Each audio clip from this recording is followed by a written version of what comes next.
Hello everybody, my name is Jacksonite. I am in great pain, please help me. Rick and Morty is a show about a scientist's grandfather and his grandchild going on grand adventures, and do I really need to explain the show Rick and Morty to you? I mean, I'm probably not even smart enough to try, to be honest. The show has seen its fair share of praise and criticism, with both good episodes and bad episodes, but today I want to regale to you what I feel is the worst episode of Rick and Morty, and why. Because believe it or not, this episode actually has a lot more wrong with it than meets the eye. So let's talk about Claw and Hoarder Special Rick. You know, the Dragon Orgy episode. Now, I'd first like to start off with what seems to be the most popular grievance with this episode, and while shared by many fans, actually doesn't bother me all that much. So to catch you up to speed, if you're unfamiliar, Morty gets a dragon that he ends up getting bored with, and in an attempt to get rid of him, Rick actually befriends the dragon, eventually going on a drug-fueled bender that ends in unprotected bonding sex in front of his grandkids. All cut up? Good, because there's more. In breaking the dragon's contract with Morty and getting viciously slut-shamed for doing so, he is then taken into a magical land where he will be hung for his crimes. Going in to save him reveals that Rick's advanced gadgetry is practically useless in this new realm, and quickly they have to find some new way of getting around this dilemma in order to free the dragon. Now, one of the main problems people have with this episode is how the writers go about solving this problem that they've created for themselves. Rick usually has a portal gun or some sort of incredibly advanced technology at his disposal whenever the gang needs to make like a tree and get out of there. So now, in this world where magic reigns far superior to his now defunct gizmos, the writers had an excellent opportunity to find an interesting way for Rick to work his way around this. He is the smartest man in the universe after all. He's a big smart boy.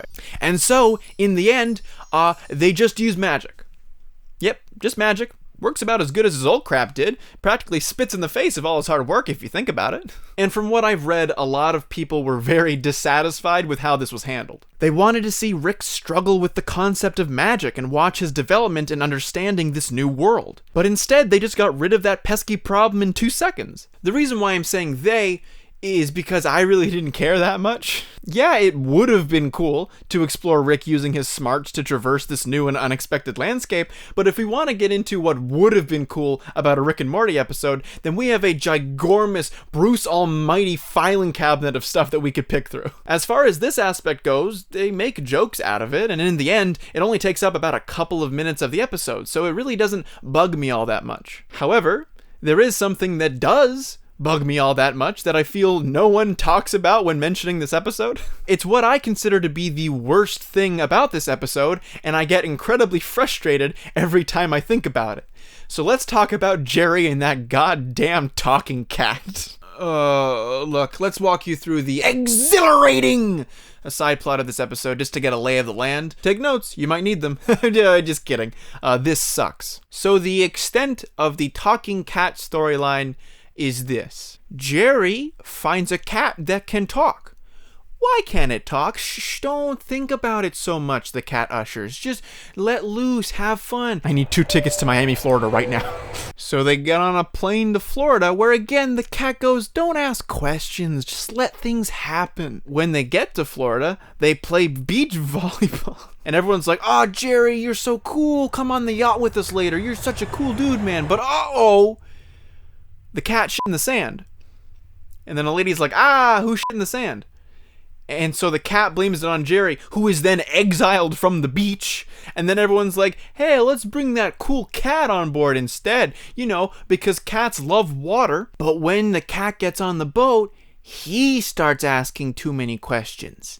And because of that, he gets kicked off the boat.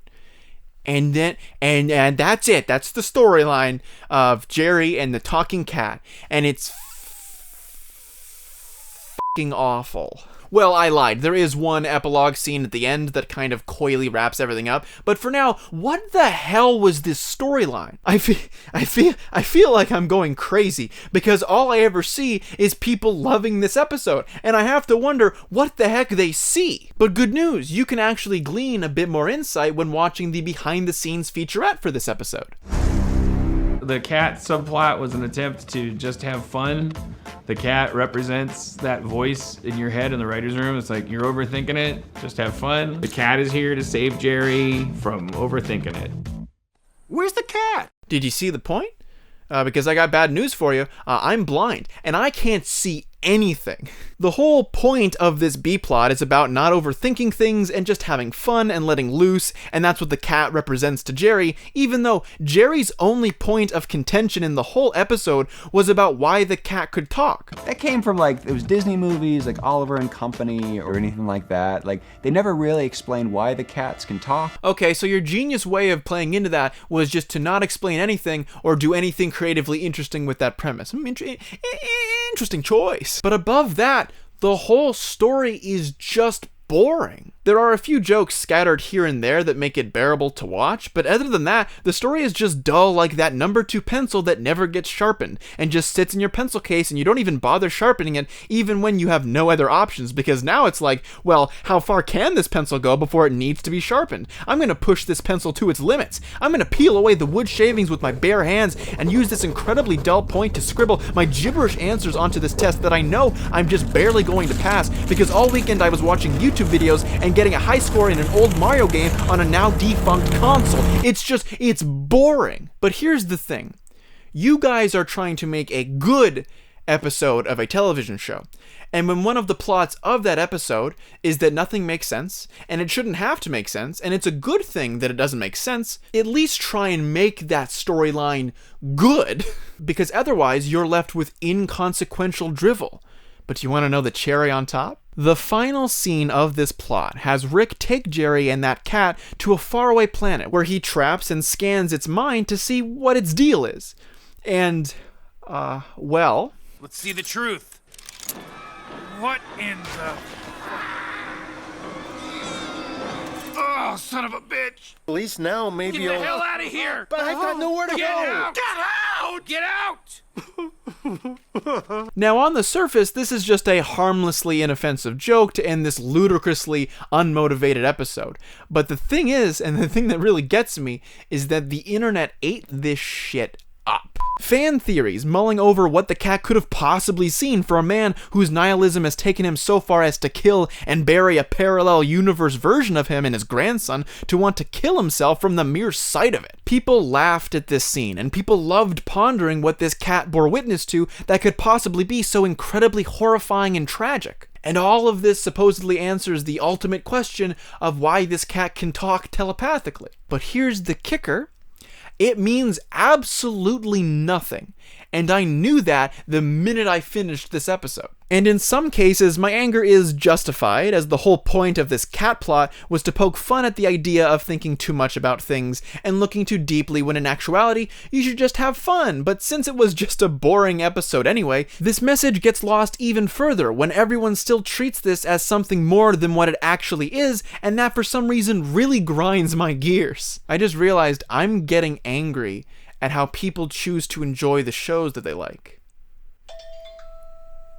Also, what the heck was anything with this plot? The show treats the question of why this cat can talk as the big show-stopping question, but I want to know what this rat's whole purpose in existence is. Jerry asks why he can talk, but the cat ushers him not to ask. Then he gets a free ticket down to Florida where he's accepted by the beach people, but then wants to be asked why it can talk. So, is the plan just to get someone on the boat to ask why it can talk, and he can just be like, great, 2 tickets to Florida right now, or some other humorous United State? If so, what's his endgame? What is his deal? Or maybe he's dissatisfied that he's not getting the response he hoped he would with people not asking him if he could talk. None of it makes sense. What's this cat's deal? What's the point? How am I supposed to care to know if the show doesn't care to know? Also, the burning question, what did the cat see? Maybe he saw the future potential of what frickin' Rick's gonna be in Fortnite. Phew. Sorry, I've been holding on to that for quite a while now. About a year and a half, apparently. But other than that, not a complete dud as far as its comedy goes. There were a few jokes that made my brain compute that they were humorous, however, that does touch on the other 90% of the jokes in this episode that are extremely hit or miss. A lot of the jokes have to do with sex, and explicitly dragon sex, so if you really like those types of jokes, then oh boy are you gonna love this episode. My problem isn't necessarily with the sex jokes themselves, but more so their excessive use within the episode. The idea of Rick having sex with a dragon can be a funny idea, and it might have even gave you a chuckle when I explained it earlier. God only knows it's only ever funny to me when I'm recontextualizing it after watching the episode, and not while I'm watching the actual episode. But when every other joke is about slut-shaming, or how good the soul bonding feels, or the gigantic dragon orgy that ends up saving the day, or the extensive requests for sex at the end of the episode to Rick's 14-year-old grandson, Ripley's Believe It or Not, it starts to get stale. And it can be funny in concept, especially with how the story handles itself when confronting these ideas, but in its execution as you're watching the episode and consuming the jokes, they don't land as easily. But like I said, there are a lot of people who found this episode to be very funny, putting specific acclamation on the frequent sex jokes in this episode. I like the part where Rick and the dragon smoke. It was lit.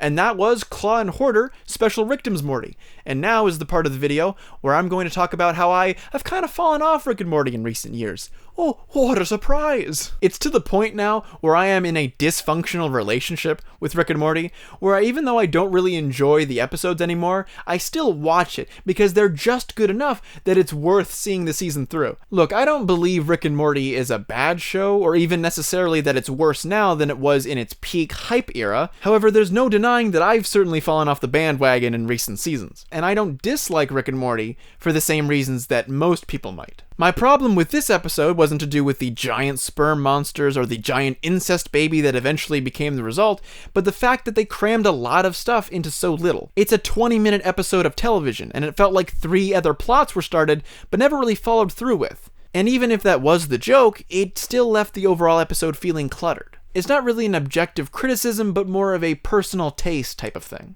I just really like comedies that have a story to follow that makes the overall show richer. In my opinion, it's these story elements that can take a good episode of a comedy show and make it great. Because even if the jokes don't land, like in the case of Claw and Hoarder, there is still an entertaining episode to watch and become invested in.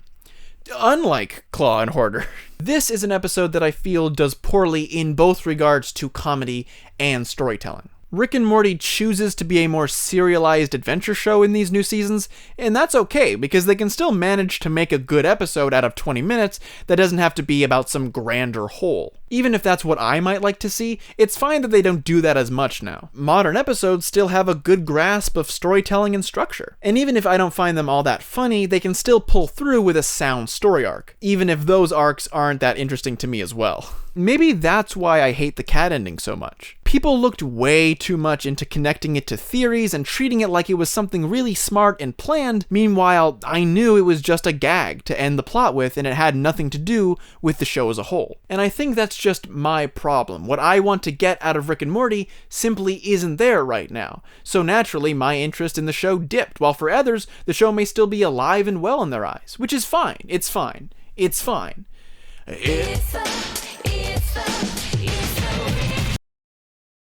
I want to thank my lovely patrons. That's right, they exist, and they're named Alex, Dean, Luke, and Carlos. But it's all one name. They're all one aggregate entity. And so thank you, almighty entity. I thank you very much. I get to eat this month. Thank you. And I hope you have a lovely rest of your day. Don't forget to enjoy the things that you love, regardless of how other people perceive it. That's the video.